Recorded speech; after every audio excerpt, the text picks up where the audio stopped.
Assalamualaikum warahmatullahi wabarakatuh. Kami dari kelompok 3 atas nama Irna Febriani dan Siti Kholija Lubis akan menjelaskan sedikit tentang materi kami yang berjudul mengembangkan, menentukan strategi, menerapkan metode, dan mempraktikkan pendekatan pembelajaran moral anak usia dini.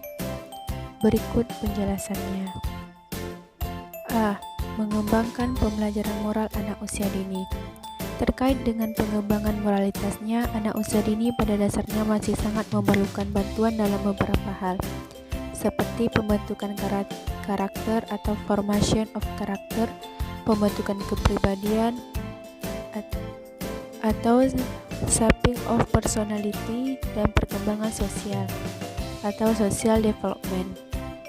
Pembentukan karakter pada diri seorang anak didapatkan pada lingkungan sekitarnya, yaitu lingkungan keluarga, masyarakat, dan lingkungan sekolah. Lingkungan keluarga merupakan lingkungan terdekat yang dapat memberikan pengaruh pada karakter anak. Selain keluarga, lingkungan terdekat seperti tetangga atau teman sebaya juga akan memberikan pengaruh yang cukup signifikan dalam pengembangan moral seorang anak. Menurut John Dewey, tahapan perkembangan moral seseorang akan melewati 3 fase, yaitu yang pertama fase premoral atau prekonvensional. Pada level ini, sikap dan perilaku manusia banyak dilandasi oleh impuls biologis dan sosial. Yang kedua, tingkat konvensional. Perkembangan moral manusia pada tahapan ini banyak didasari oleh sikap kritis kekelompokannya. Yang ketiga, autonomous. Pada tahapan ini, perkembangan moral manusia banyak dilandasi oleh pikirnya sendiri. Pada tahapan ini, seorang anak telah memiliki kemampuan sendiri dalam menentukan segala keputusan sikap dan perilakunya. Tahapan perkembangan moral seorang anak sangat terkait dengan lingkungan sosialnya. Pada anak usia dini, pada usia tertentu, seorang anak sangat tergantung dengan orang-orang di sekitarnya, sehingga pola pengasuhan yang baik akan berpengaruh dalam penyerapan atau penerimaan nilai positif yang akan melekat dalam diri seorang anak. Hal ini menyebabkan pentingnya seluruh elemen masyarakat dalam menciptakan lingkungan sosial yang kondusif bagi perkembangan anak-anak Indonesia. Menentukan strategi pembelajaran moral anak usia dini. Yang pertama, menanamkan rasa cinta kepada Allah Subhanahu wa Ta'ala. Di antara cara membimbing anak menuju akidah yang benar adalah dengan mendidik mereka untuk mencintai Allah. Pendidikan ini harus diberikan sejak dini. Pada saat tersebut, mulailah mereka diperkenalkan kepada makhluk-makhluk Allah, yaitu manusia, binatang, dan tumbuhan yang terdekat di sekitar mereka. Selain itu, juga perlu diupayakan adanya keterikatan antara mereka dengan yang telah menciptakannya, pemilik keagungan, pemberi nikmat, dan maha dermawan. Menciptakan rasa cinta kepada Allah juga diikuti oleh mencintai seluruh ciptaannya, termasuk mencintai orang tua, keluarga, dan tetangga. Strategi penanaman nilai agama dengan mencintai Allah dan segala ciptaannya akan menciptakan seorang anak yang penuh cinta kasih, sehingga perkataan dan perbuatannya menjadi menyenangkan dan tumbuh menjadi pribadi yang bermanfaat bagi sesamanya. Yang kedua, menciptakan rasa aman. Perasaan aman dan ketenangan adalah kebutuhan yang mendasar yang selalu didambakan anak. Saat dia sakit dan menangis, dia mengharapkan ibunya bangun dan berjaga sepanjang malam untuk berada di sampingnya, memberikan kehangatan jika kedinginan. Kebutuhan akan rasa aman tidak hanya dari lingkungan keluarga saja, tetapi sekolah beserta seluruh aparatur dan lingkungan tempat tinggal juga memberikan pengaruh dalam menciptakan rasa aman bagi seorang anak. Strategi pengembangan moral dan nilai agama tidak bisa mengesampingkan pentingnya rasa aman bagi seorang anak. Rasa aman ini akan berdampak juga dalam penyerapan nilai agama dan moral yang diajarkan oleh guru maupun yang diajarkan oleh orang tua maupun guru di sekolah. Yang ketiga, mencium dan membelai anak. Mencium anak merupakan hal yang mampu memenuhi kebutuhan akan rasa kasih sayang. Begitu besar kebaikan yang akan kita dapatkan jika kita memberi ciuman pada seorang anak. Tidak hanya ciuman saja, tetapi belayan juga merupakan bentuk kasih sayang yang sangat diperlukan bagi anak. Kebutuhan akan ciuman dan belayan bagi seorang anak akan menumbuhkan rasa aman dan nyaman, sehingga anak akan tumbuh menjadi anak yang penuh kasih sayang. Hal ini akan berdampak pada tumbuhnya cinta kasih terhadap teman dan saudaranya. Yang keempat, menanamkan cinta tanah air. Strategi dalam pengembangan moral dan nilai agama untuk anak usia dini salah satunya adalah menanamkan rasa cinta tanah air sejak dini. Cinta tanah air ini dapat diperkenalkan pada anak melalui kegiatan upacara. Dalam kegiatan upacara terdapat bendera merah putih yang harus dihormati, lagu Garuda Pancasila dan lagu Indonesia Raya yang dinyanyikan bersama pada saat upacara juga menjadi hal yang menarik bagi anak-anak. Yang kedelapan, pendidikan jasmani. Pendidikan jasmani merupakan kebutuhan seorang anak. Kegiatan jasmani ini bisa dalam bentuk olahraga maupun kegiatan permainan yang merangsang pertumbuhan fisik motorik anak. Pertumbuhan anak menjadi optimal dengan kegiatan olahraga atau permainan. Yang kesembilan, teladan yang baik. Strategi dalam penanaman nilai agama dan moral adalah dengan memberikan keteladanan yang baik. Anak membutuhkan role model dalam proses pengamatan atau proses pengembangannya. Teladan yang baik dapat diperoleh melalui lingkungan keluarga, sekolah, dan lingkungan sekitar tempat tinggalnya. Yang ke-10, pengulangan dalam proses pembelajaran. Pada usia 0-3 tahun terdapat 1000 triliun koneksi atau sambungan antar sel. Pada saat inilah anak-anak bisa mulai diperkenalkan berbagai hal dengan cara mengulang-ulang. Cara-cara mengulang-ulang dapat dilakukan dengan memperdengarkan bacaan Al-Quran, bahasa asing, memperkenalkan nama-nama benda dengan cara bermain dan menunjukkan gambar, memperkenalkan warna dengan menunjukkan kepadanya dalam bentuk benda yang dia kenal, warna-warna cerah dan gambar, membacakan cerita atau dongeng, memperkenalkan aroma buah melalui buku. Yang ke-11, memenuhi kebutuhan bermain. Kebutuhan utama bagi seorang anak adalah bermain. Proses pembelajaran atau penanaman nilai agama dan moral bagi anak dapat dilakukan dengan kegiatan bermain. Bermain merupakan kebutuhan jasmani atau biologis. Artinya, bermain adalah kebutuhan dasar anak yang harus dipenuhi.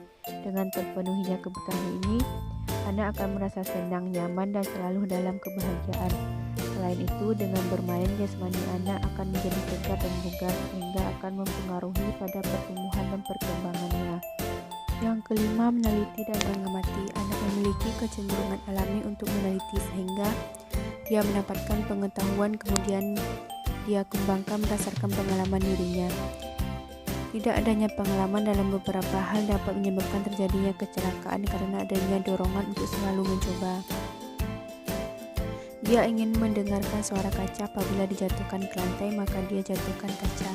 Memberikan kepuasan pada anak untuk mengetahui hal-hal yang ada di sekitarnya akan banyak membantunya dalam perkembangan akalnya dan kecintaan kepada apa yang ada di sekitarnya.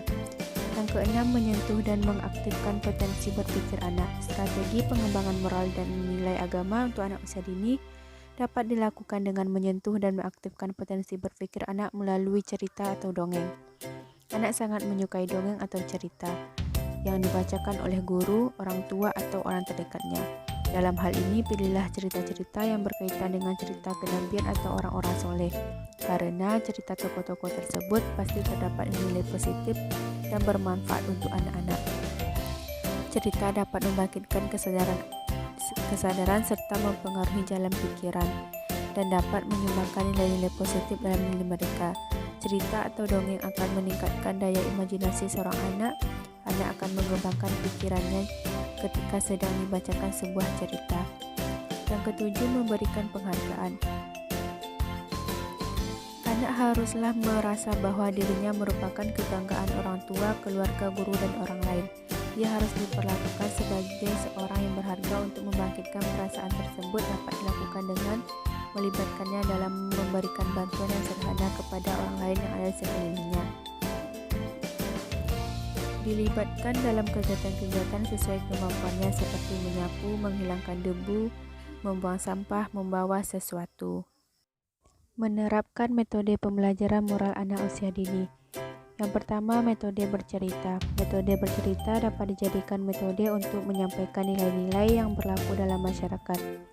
Dalam cerita atau dongeng dapat ditanamkan berbagai macam nilai moral, nilai agama, nilai sosial, nilai budaya, dan sebagainya. Ketika bercerita, seorang guru juga dapat menggunakan alat peraga untuk mengatasi keterbatasan anak yang belum mampu berpikir secara abstrak. Yang kedua, metode bernyanyi. Metode bernyanyi adalah suatu pendekatan pembelajaran secara nyata yang mampu membuat anak senang dan bergembira. Anak diarahkan pada situasi dan kondisi psikis untuk membangun jiwa yang bahagia, senang, menikmati keindahan, mengembangkan rasa melalui ungkapan kata dan nada. Pesan-pesan pendidikan berupa nilai dan moral yang dikenalkan kepada anak tentunya tidak mudah untuk diterima dan dipahami secara baik. Anak tidak dapat disamakan dengan orang dewasa. Yang ketiga, metode bersyair. Pendekatan pembelajaran melalui kegiatan membaca sajak merupakan salah satu kegiatan yang akan menimbulkan rasa senang, gembira, dan bahagia pada diri anak. Seorang psikologis anak taman kanak-kanak sangat haus dengan dorongan rasa ingin tahu, ingin mencoba segala sesuatu, dan ingin melakukan sesuatu yang belum pernah dialami atau dilakukannya. Melalui metode sajak, guru bisa menanamkan nilai-nilai moral kepada anak. Sajak merupakan metode yang juga dapat membuat anak merasa senang, gembira, dan bahagia. Metode karya wisata. Metode ini bertujuan untuk mengembangkan aspek perkembangan anak taman kanak-kanak yang sesuai dengan kebutuhannya. Tujuan berkarya wisata ini perlu dihubungkan dengan tema-tema yang sesuai dengan pengembangan aspek perkembangan anak taman kanak-kanak. Tema yang sesuai seperti binatang, pekerjaan, kehidupan kota atau desa, pesisir, dan pegunungan. Metode pembiasaan. Metode pembiasaan terkait dengan penanaman moral lebih banyak dilakukan melalui pembiasaan tingkah laku dalam proses pembelajaran. Ini dapat dilihat misalnya pada berdoa sebelum dan sesudah belajar, berdoa sebelum dan sesudah makan. Yang keenam, metode keteladanan. Menurut Sepi Cahyono, guru moral ideal adalah yang dapat menempatkan dirinya sebagai fasilitator, pemimpin, orang tua, dan bahkan tempat menyandarkan kepercayaan serta membantu orang lain dalam melakukan refleksi. Mempraktikkan pendekatan pembelajaran moral anak usia dini. Metode praktik merupakan metode mengajar yang digunakan oleh guru yang dengan sengaja diminta oleh siswa sendiri atau ditunjuk oleh guru untuk memperlihatkan atau mempertunjukkan di kelas tentang suatu proses atau cara melakukan sesuatu. Misalnya praktik sholat, praktik tentang cara-cara tawaf pada saat menaikkan ibadah haji, dan sebagainya. Manfaat penggunaan metode praktik dan pembelajaran untuk memberikan latihan keterampilan tertentu kepada siswa, untuk memudahkan siswa menangkap materi yang disampaikan sehingga siswa langsung mengetahui dan dapat terampil dalam melakukannya, untuk mempermudah siswa dalam memahami suatu proses atau cara yang sedang dilakukan.